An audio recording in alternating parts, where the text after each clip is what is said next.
인류가 반세기 만에 다시 우주인을 달로 보냅니다. 미국은 1972년 아폴로 17호 이래 중단된 유인 달 탐사 프로그램을 아르테미스 프로그램으로 재개했습니다. 2025년 달 남극에 우주인 2명을 착륙시키는 것이 목표입니다. 이번에 달을 찾는 우주인은 토끼가 아니라 물곰을 만날지 모릅니다. 2019년 달에 추락한 이스라엘의 탐사선에 물곰이 실려 있었던 것입니다. 인류가 우주로 눈을 돌린 이래 다양한 동물들이 우주로 나갔습니다. 인간을 대신해서 우주 환경이 어떤 영향을 주는지 실험했던 것입니다. 오늘은 우주로 나간 동물들 이야기를 해보겠습니다. 안녕하세요. 과학 전문 기자 이영환입니다. 이스라엘 우주기업 스페이스 IL은 2019년 4월 11일에 베레시트를 달에 착륙시켰습니다. 그런데 완전히 성공하지는 못하고 도중에 추락했습니다. 한 달 뒤 미국의 아치미션 재단이 베레시트에 물곰이 실려 있었다고 발표했습니다. 당시 베레시트에 3천만 쪽에 이르는 인류의 지식과 그리고 다양한 DNA 시료가 담겼습니다. 근데 그 용기 표면에 물곰 수천 마리가 담겨 있었다는 것입니다.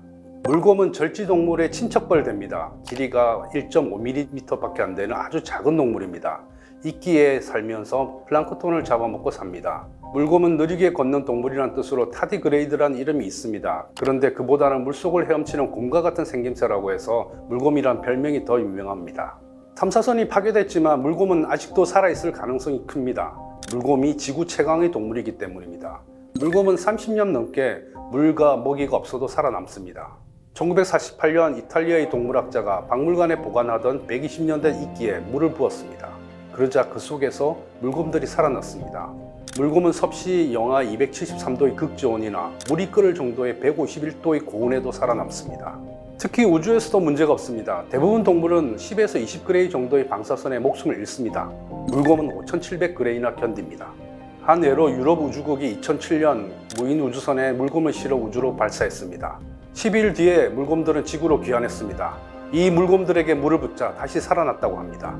진공 상태의 우주에서 치명적인 방사선에 견딘 생물은 물곰 이전에 이끼와 박테리아 뿐이었습니다.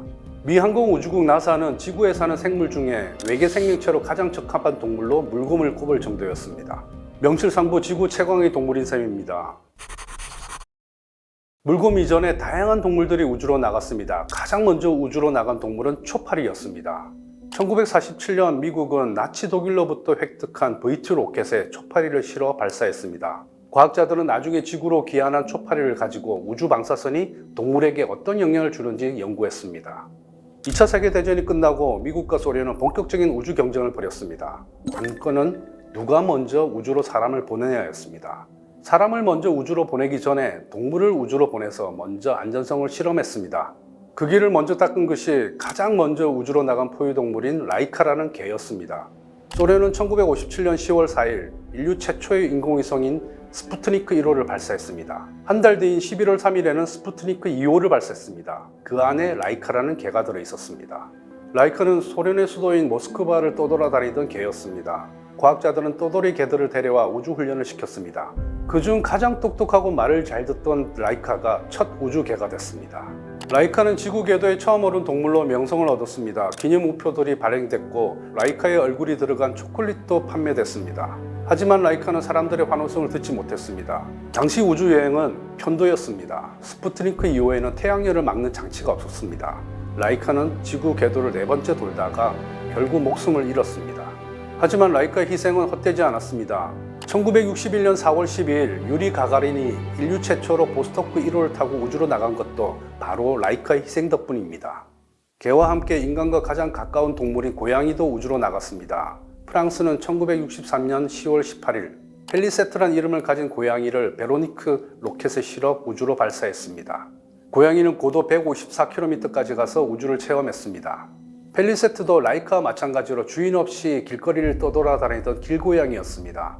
프랑스 항공의학교육연구센터 과학자들은 길고양이 14마리를 잡아서 우주훈련을 시켰습니다. 도중에 과학자들이 고양이에게 동료심을 가질까봐 이름도 붙이지 않았습니다. 펠리세트는 처음에 C341로만 불렸습니다. 펠리세트란 이름은 나중에 지구로 귀환했을 때 프랑스 언론들이 붙여준 이름입니다. 이 이름은 당시 유명하던 만화영화 주인공인 고양이 펠릭스의 이름을 암컷에 맞춰서 바꾼 것입니다.